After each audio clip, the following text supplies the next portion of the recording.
श्री ये जितने भी बात अब मैं आपके सामने निवेदन करूंगा ना, ये श्री स्वामी ललित किशोर देव जी महाराज के निज मुख से निकली हुई बातें हैं।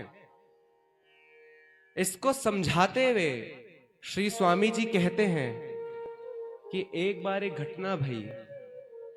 श्री नारद जी महाराज जगन्नाथपुरी गए हते और जगन्नाथ जी को महाप्रसाद अपनी हथेली में लेकर कैलाश पहुंचे और पा लिया और प्रसाद पाके खूब आनंद से नृत्य कर रहे हैं।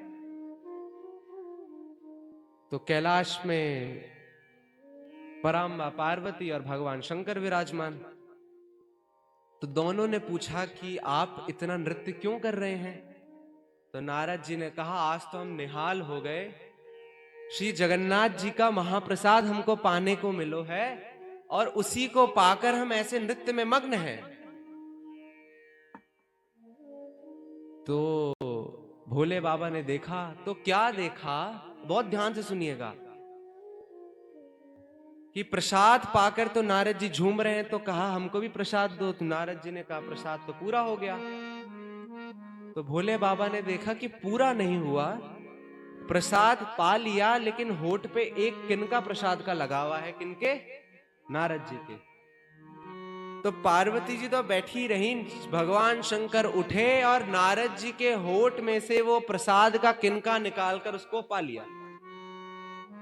और पाकर जिस प्रकार नारद जी झूम रहे थे उसी प्रकार भगवान शिव भी झूमने लगे।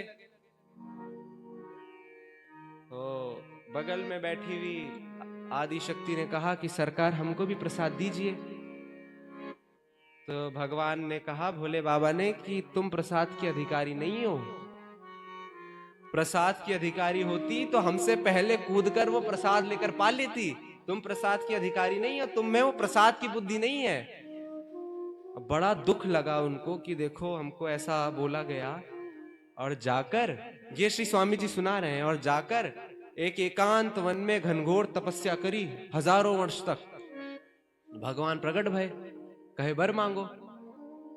तो पार्वती जी कहती हैं कि वर मांगने को आपने कहा है तो मैं ये वर मांगती हूं कि आज के बाद इस पृथ्वी पर आपका प्रसाद सबको सुलभ होना चाहिए।